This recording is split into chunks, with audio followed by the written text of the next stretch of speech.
Y Y study academy में आपका स्वागत है। आपके लिए लेकर आए हम जीके जीएस का प्रैक्टिस सेट एमसीक्यू, जो कि आपकी विभिन्न परीक्षाओं में पूछे गए हैं और यह क्लास आपके लिए उपयोगी रहने वाली है एसएससी, रेलवे और व्यापम की विभिन्न परीक्षाओं के लिए।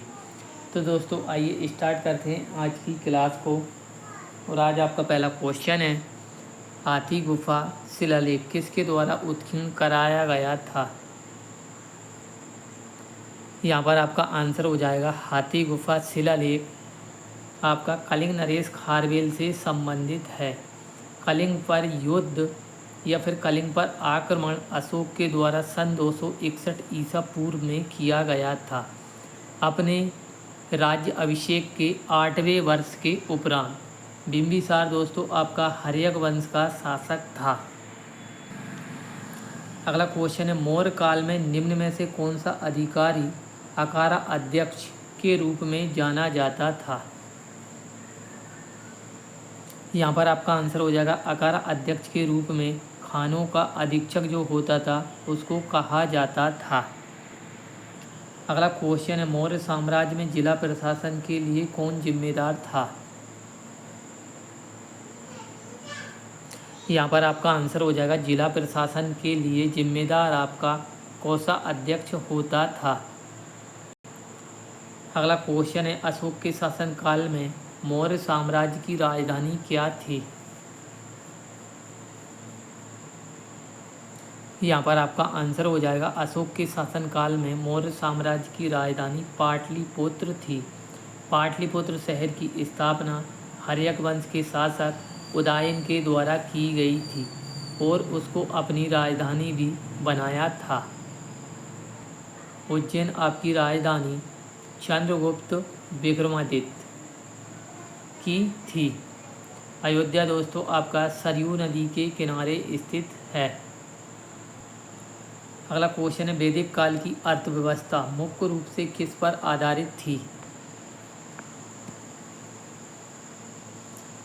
यहाँ पर आपका आंसर हो जाएगा वैदिक काल की अर्थव्यवस्था कृषि और पशुपालन से संबंधित या फिर उस पर आधारित हुआ करती थी।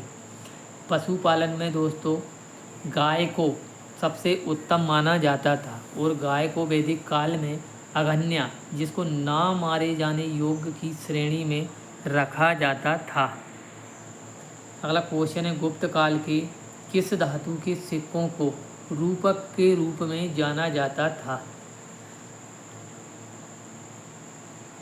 यहाँ पर आपका आंसर हो जाएगा चांदी के सिक्कों को गुप्त काल में रूपक कहा जाता था।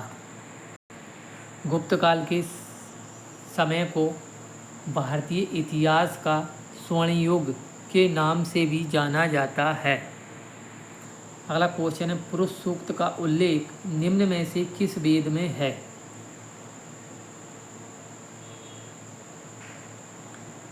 यहाँ पर आपका आंसर हो जाएगा पुरुष सूक्त का उल्लेख ऋग्वेद के 10वें मंडल में है।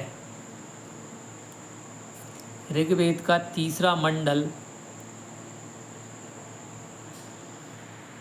में गायत्री मंत्र का वर्णन है, जबकि नवा मंडल आपका देवता सोम को समर्पित है।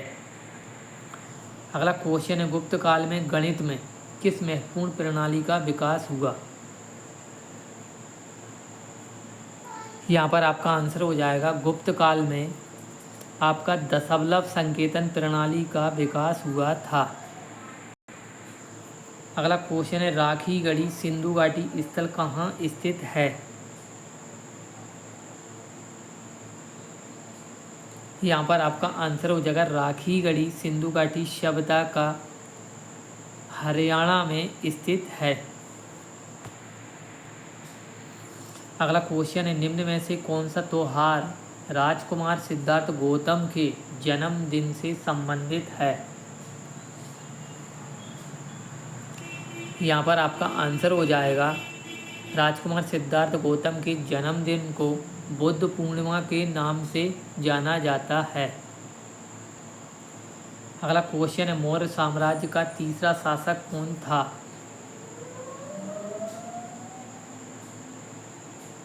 यहाँ पर आपका आंसर हो जाएगा मौर्य साम्राज्य का तीसरा शासक अशोक था। अशोक ने कलिंग पर आक्रमण किया था। कलिंग विजय का वर्णन अशोक के 13वें शिलालेख में वर्णित है। बृहद्रथ जो कि अंतिम मौर्य शासक था, जिसकी हत्या उसके सेनापति पुष्यमित्र शुंग के द्वारा की गई थी।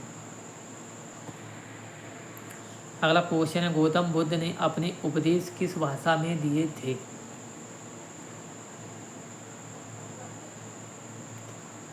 तो आपका आंसर हो जाएगा गौतम बुद्ध ने अपने उपदेश प्राकृत भाषा में दिए थे। जो गौतम बुद्ध ने जो प्रथम उपदेश दिया था उसको धर्म चक्र परिवर्तन के नाम से जाना जाता है। अगला क्वेश्चन है, हिंदू धर्म की सबसे प्राचीन पवित्र पुस्तकों में से एक ऋग्वेद किस भाषा में लिखी गई है? तो यहाँ पर आपका आंसर हो जाएगा ऋग्वेद आपका वैदिक संस्कृति में लिखा गया है, वैदिक संस्कृत में।